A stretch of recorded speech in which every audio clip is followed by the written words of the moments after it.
Hi, my name's Tom and I'm making this video for FordTrucks.com. I have a 1999 F-250 Super Duty and the cruise control quit working, and I wanted to share some information I found. So this is the cruise control servo for my 1999 F-250 Super Duty, which many of the gasoline vehicles have a very similar setup. Again, this only applies to a gasoline Super Duty, not a diesel. The diesel uses a drive-by-wire system and it's very different. So anyway, I've got the cruise control servo here, and I was getting ready to go on a hunting trip, and I wanted to get my truck checked out. So I went and ran through everything. I found my cruise control didn't work, and after going through all of the wiring diagrams and pinpoint checks and everything in the service manuals, I found out that my speed control servo didn't work. So I took the top off of it, and the top has some connectors here, and there's the big connector on the end, and it's got a circuit board here protected by this weird gelatinous material here. And the bottom half has a bunch of gears in here and the actual servo motor itself and the receiving connectors here for these guys. And I found out that if I put my thumb on here and try to move this gear, that I absolutely can't. It is frozen solid. This thing is absolutely stuck. And I checked, there's a little electrical clutch here, and this is all fine, but the problem here is that this motor is frozen solid. Obviously the issue here is that some water got in here and corroded this thing, and it's shot. So I thought, all right, well, that's not too bad. I'm going to go get another one. So I went over to eBay and I looked up my part.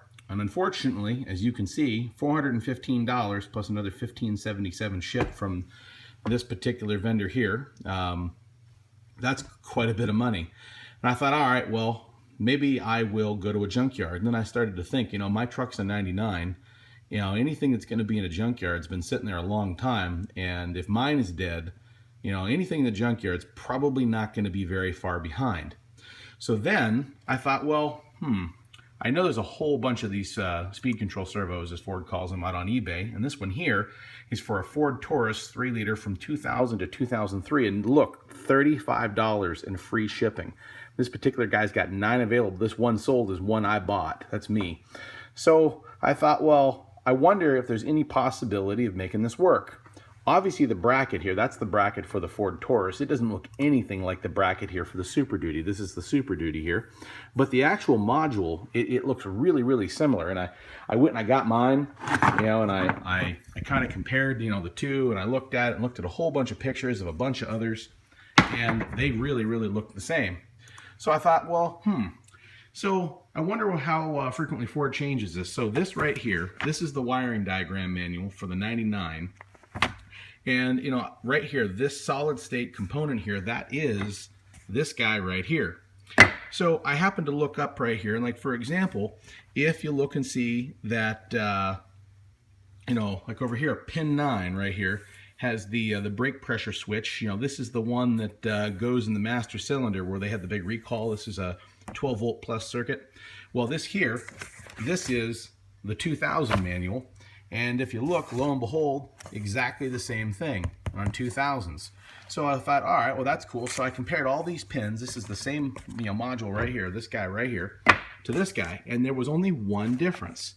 And that difference was that there was an extra output on this guy. And that output was to turn on the cruise control light on the dash. So then I thought, interesting. So if I flip this over here, this is this connector. As you look at it this way right here, you can see all the different outputs. So I compared this table right here, to some information that a gentleman on the Ford Taurus forums I found was very, kindly able to share with me. And these are the pages from the same type of manual. And I went through all of these. So for example, right here, here's pin 9. This is that same deactivation switch. All of these things are exactly the same as they are on the 2002 versus the 2000 through 2003 Taurus. Again, the only difference is that one extra pin. So for example, pin 1 right here, it says not used. If I were to look up that page in this book, it would say right here that that is the output to turn the cruise light on the instrument cluster. Every other pin's the same. So then came the question, all right, well, can I change up the bracket? Well, here's the bracket for the Taurus, and clearly here it is. And I have taken the new servo and put that old Super Duty bracket on it. It's installed in my truck.